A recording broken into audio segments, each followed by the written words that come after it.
Hey everyone, it's Hannah Williams from Salary Transparent Street, and welcome to our new show, The Break Room. Today, we're at the Capital One Cafe in Chinatown in Washington, D.C., and we're talking to government employees.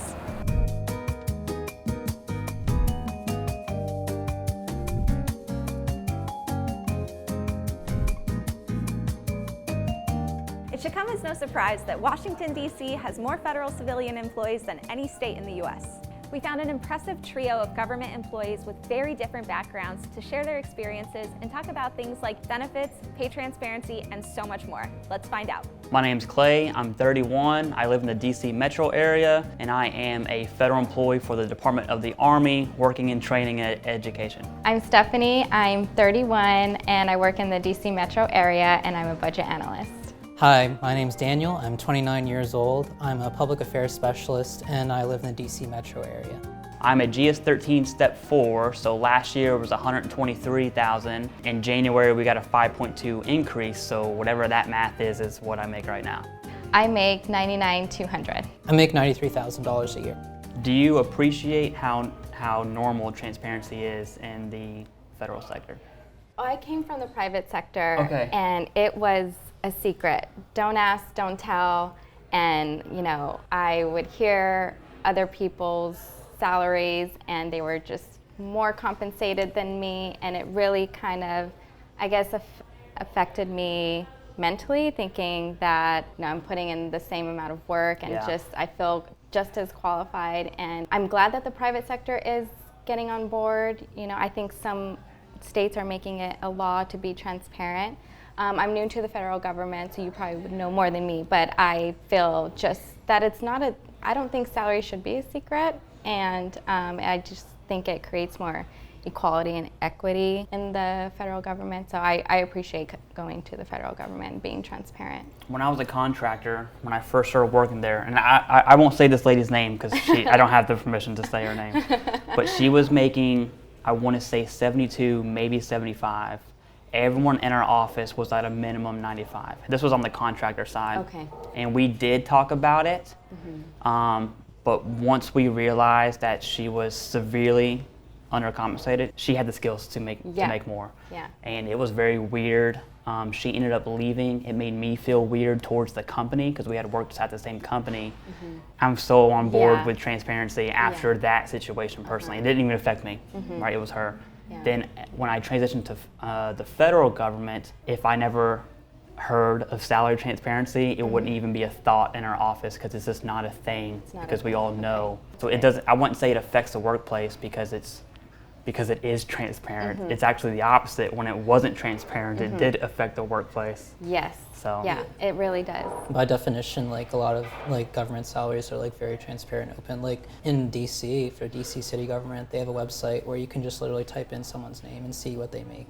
And you can see what agency they're with, what their position title is. So stuff like that definitely makes it easier for equity to just be the standard. And when people are coming on board, equity is a concern when they're hiring. When agencies are filling out their team, they're looking at what their team is making now. And when a candidate maybe wants X salary, maybe they can't have that salary because of what the people on the team that are already there are making. But transparency is great. It just allows for salary to be less of a concern, at least for me. And just we're able to focus more on the work that we're doing, which is super meaningful. Yeah, I agree. What is the interview process like for a government position? So it's a very long, involved process. A lot of the time, from my experience, what I did, I applied on the jobs website for the locality that I work for, and then the internal HR team will basically look at all the resumes for the candidates that have applied, and they'll rank the candidates based on the minimum qualifications for the role that they want to hire. And then from that, they also add things such as residency preference, or if you're a veteran, you get more points there. So basically they're scoring each application to make sure that each candidate is looked for completely. I went to my interview. I interviewed with them. It was remote. It was pretty involved, standardized questions. Their interviews are very structured. And then following that, sometimes you'll have a second interview.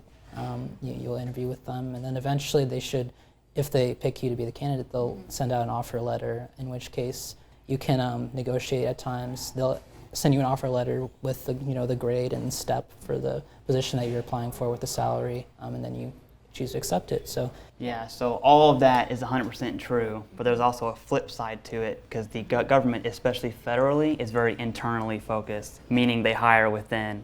And so in my experience, coming from the Marine Corps, I became a contractor because one of my seniors was friends with the hiring manager, so I got a contract position. I filled that same role, which is the exact same positions and responsibility and duties I have right now as a contractor for 4 years. And so there are direct hire positions, but not every position can be a direct hire. So what you'll see is a job posting on usajobs.gov that has 10 days. It's open for 10 days, which basically means, hey, we're gonna hire someone else is internally. gonna- I'm doing this because I am obligated to. Yeah. You know, as a hiring manager, why would I hire outside when I know this person's been doing the job for X amount of years, knows the culture of the workplace, knows the ins and outs of the workplace. So it's very internally focused. And so I guess it depends is the answer, really. Coming from the private sector to the public sector, I applied to USA Jobs as a budget analyst, and since it was a finance role, there was a questionnaire and an assessment, and that assessment was super challenging. I guess I did good on it because here I am, right? And so I got an interview about 2 months later, and then it was a very straightforward interview as well. And after that, it took about a month for them to give me the job back, just because I think it goes back to the hiring agency and they ultimately make the decision.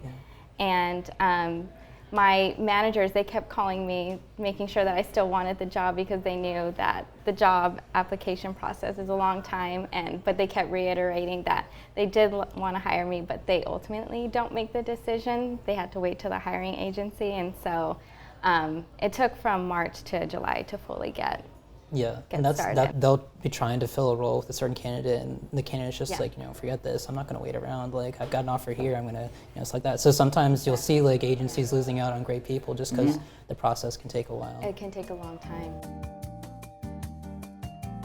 Are you able to negotiate a federal position? You absolutely can, and so it's agency dependent. So I'll speak for the Army because that's what I know. The Department of the Army has a process called Advancement in Hire, or AIH. So if you see a 13 position and you apply, you go through all the mumbo jumbo of what that looks like. Once you get that tentative offer, it's tentative, not official. It comes with a step 1, no matter what. Doesn't matter what your qualifications are. What you have to do is submit that advancement in hire, which looks like a 1-page essay, 4 or 5 paragraphs on your qualifications. Technically speaking, you can apply for step 1 all the way to step 10, right? But realistically, you're probably looking at 5 and below. Realistically, okay? So I did an advancement in hire for step 4 because I had a degree that was specific to the position, and then I had already been doing the position for a few years at that point. So mine was relatively easy. I just had to go through that process. But it's not something they publicize. The only reason I knew about that was because one of my good friends was like, hey, do advancement in hire. Had he not told me that, I would be a step 1 or step 2 right now. I didn't negotiate. I've heard of negotiation, but I didn't know how to do it. And I came from a job making about 65, and then when they granted me a GS-12, I said, I'll take it. Say less. Say less, say no more, where can I sign? And so I didn't really negotiate. One, I didn't know how, but I was happy with the salary. What are the perks and the cons of being a government worker? The pension, of course, and I definitely love being able to make my own schedule. I know flexibility is crucial to our generation, and I need the flexibility. The cons, I guess it could be subject to being furloughed, right? Yeah, that sucks. We've been threatened about being furloughed for 4 times this fiscal year, but at least you do get the back pay and you do get your job back. But the pros definitely outweigh the cons. I'm here for the pension. Like the retirement and benefits and stuff, salary, that's all like good and well. The reason I'm in local government, why I'm working the place that I am now is the mission. Be able to assist residents, assist businesses in the nation's capital to, you know, get stuff done that they need to get done. Like that's so rewarding. And just being able to be connected to that work and seeing the results of my hard work, like, you know, happen very quickly is like super rewarding for me. In terms of cons, different levels of approval can sometimes be a bit of a grind. So I think that's probably the thing that I dislike most about it. But at the end of the day, sometimes that, you know, extra stuff sort of makes it even more worth it, just because like you have to work that much harder to get it over the finish line a lot of the time. And when you're spending a lot of time on a strategic initiative, you're pushing and like collaborating with different agencies, like being able to push it over the finish line is pretty exciting. The pros, there are so many benefits that we get, right? Like healthcare, vision, dental, all the whole nine. Life insurance federally is very, very good if you have a family. The pension obviously is amazing. For military specific or anyone that has any other federal time, so any other agency, you can also buy back that time. So I have 10 years in the Marine Corps. I already bought my time back, so if I do 20, it would be as if I did 30. Okay. There's some math involved in there. Yeah, I've heard of buying back time. I still don't get it. Once I get there, I'll figure out what that math is, but I already did it. But what does that mean when you're buying time back? Yeah, so you basically just buy your federal years back. So since I already did 10 years federally, now that I work for the Department of the Army, I can just buy back those 10 years and then tack them onto my retirement. Okay. So there's a FERS retirement system, which I have no idea what that stands for. Federal Employee Retirement System. You got it. I bet that's it. FERS is decent. The biggest benefit, in my opinion, is the TSP, the Thrift Savings Plan, which is a federal 401k. Don't quote me on this, but I think up to 5% they'll match 1-for-1. So $1 equals $1. After 5% up to, I think, 14 or 13%, they match 50 cents. That is huge depending on how much can you afford to put in that 401k. I have 4 kids and a wife, so I got a lot of expenses. So we'll just say that, okay? You need more in your pocket now. As far as cons go, it's difficult for me to answer that because I absolutely love my job, but a con would be my role specifically is training and education, and so the Army is making this huge doctrine shift, and all of my experience has been counterinsurgency. And now we're moving from a violent extremist organization mindset into a near peer mindset, thinking of nation states versus, you know, group whoever. And so that doctrinal shift, we basically have to rework how the Army conducts business, and that's kind of like a blanket way to say that. But it's constantly being updated. And so there's a lot of work. It's mission driven, but if you're not committed to the mission, I could definitely see how that job could be very boring, I guess. You have to have a lot of like agility to work in the government. I think like historically people have looked at government and just thought, oh, they're like so stale, they're, you know, so set in their ways, they're not changing. But like government's changing. Like, and like people from the private sector are moving to government because that's where the real action is happening. Like, you know, big, you know, thought shifts like you were just mentioning. So they need people who are willing to think, you know, outside of the box and get stuff done.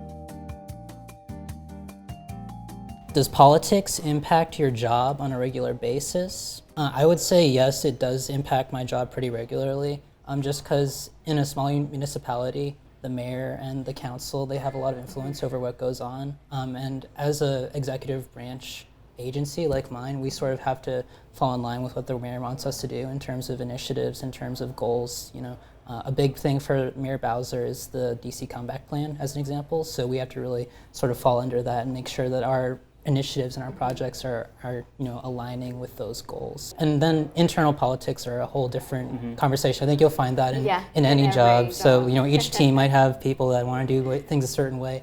Your team or you might want to do things a different way. So yeah, for sure, they definitely impact it.